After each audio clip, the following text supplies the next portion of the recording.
why does the Prime Minister still think that the rules don't apply to him? Will the Prime Minister finally do the decent thing and resign? Or will his Tory MPs be forced to show him the door?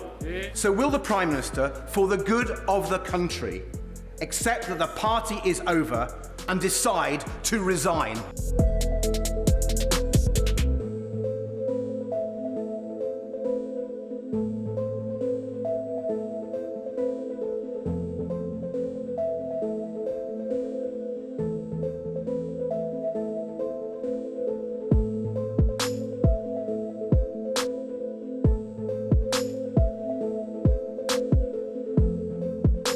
A lot of unhappy Conservative MPs are reaching these days for their calculator and their calendar over the Partygate scandal, as it's come to be called, which is of course parties or gatherings, as the officials like to call them, held at Downing Street when the rest of the nation was asked to remain in isolation under lockdown.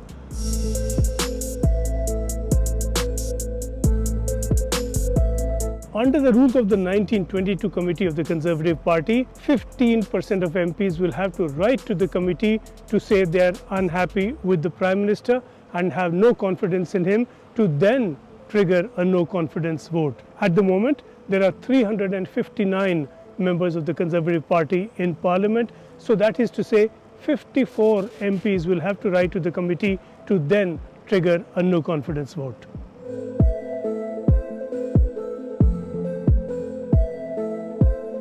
If all of 54 MPs have not yet written to the 1922 committee to trigger a no confidence vote, that is not to say that the rest of the Conservative MPs are therefore necessarily supportive of the Prime Minister. And that is where the calendar comes in, because that influences the strategy and the timing. If 54 MPs write to that committee, then a no confidence vote will be held, but it will need 180 MPs support to oust Boris Johnson, and a lot of the MPs are now waiting for the police investigation to be complete. If the police were then to fault the Prime Minister, that necessarily makes the case of his opponents very much stronger, and a lot of them are now waiting for that police inquiry report after waiting earlier for the Sugray report. A lot of leaders have been expressing misgivings over the police investigation. Liberal Democrats leader Ed Davey and Scottish National Party leader Ian Blackford have both said that there appears to be a stitch up between the office of Boris Johnson and the police. The reason they say this is that it is because of the police investigation that the full findings of the Sugray inquiry have not been published, and this silence and the consequent delay is of course helping Boris Johnson. But it's too soon to say that there has indeed been a stitch up.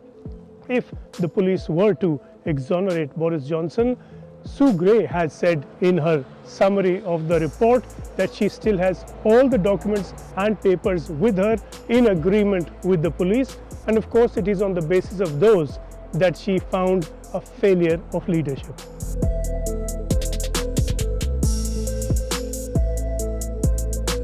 If Boris Johnson were to succeed in avoiding a no confidence vote, or to win it if it were to happen, that still may not be the end of the problem for him. The final word is, after all, with the people, and constituents have been writing in hundreds and thousands to every Conservative MP that they want Boris Johnson out.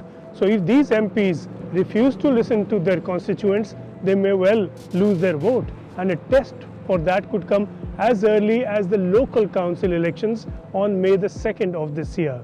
If there were to be a large vote against the Conservative Party, that is a message that Conservative MPs will take very seriously and worry a great deal over.